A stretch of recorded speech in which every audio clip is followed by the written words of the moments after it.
আসসালামু আলাইকুম। গতকালকে সেনাপ্রধান আপনার জুলাই সনদের স্বাক্ষরেও ছিলেন এবং উনি গতকালকে লালমনিরহাট থেকে ঘুরে আসছে। ঠিক আছে, তো এটা আমরা অনেকেই জানি অনেকেই জানি না। তো এটা আমার বলার উদ্দেশ্য হচ্ছে যে লালমনিরহাটে উনি এত দ্রুত গিয়ে আবার ফিরে আসছে। ওনার সামরিক হেলিকপ্টারে করে উনি আপনার সৈয়দপুরে পৌঁছান। ওইখান থেকে উনি আবার আরেকটা হেলিকপ্টারে করে লালমনিরহাট আপনার সীমান্তে পৌঁছান আর কি। বিমান ঘাঁটি যেখানে আমাদের আছে সেনাবাহিনীর যে ক্যাম্পটা আছে ওইখানে উনি উনি উনি উনি পৌঁছান বেলা 1:45টার দিকে। 10-15 মিনিটের মতো ছিলেন ওইখান থেকে আবার উনি ঢাকায় চলে আসছে।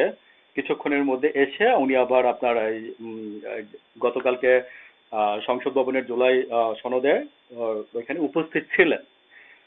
তো অনেকেই বলতেছে যে সেনাপ্রধান কে নিয়ে অনেকে অনেক ধরনের কথা বলেন, বাজে কথা বলেন, তারপরে ডিজিএফআই আপনার ইয়েকে প্রধানমন্ত্রীকে রিপোর্ট করেন না, বা সেনাপ্রধানকে রিপোর্ট করেন। সেনাপ্রধানের তো অনেক দোষ, অনেক প্রবলেম আমরা জানি।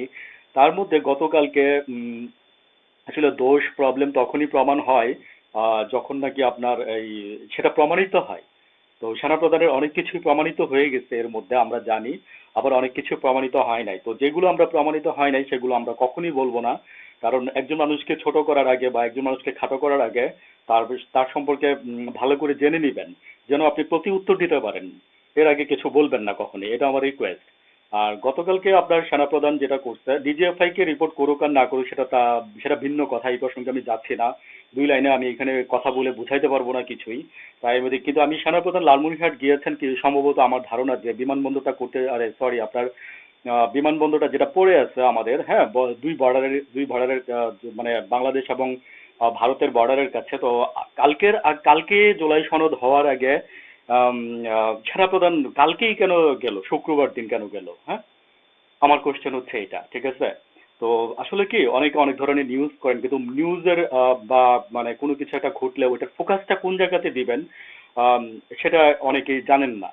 তো উনি কালকে বেশি না 10-15 মিনিটই ছিলেন ওইখানে। তারপর আবার উনি চলে আসছে, এসে উনি আবার জুলাই সনদেও অংশগ্রহণ করেছেন। তো এটাই আমার বলার কথার উদ্দেশ্য যে উনি আসলে এত দ্রুত গেলেন, কালকে আবার দ্রুত চলে আসলেন। তারপর হচ্ছে আবার এসে এখানেও জয়েন করলেন, তারপর আবার জুলাই সনদের আগে দিয়ে গেলেন।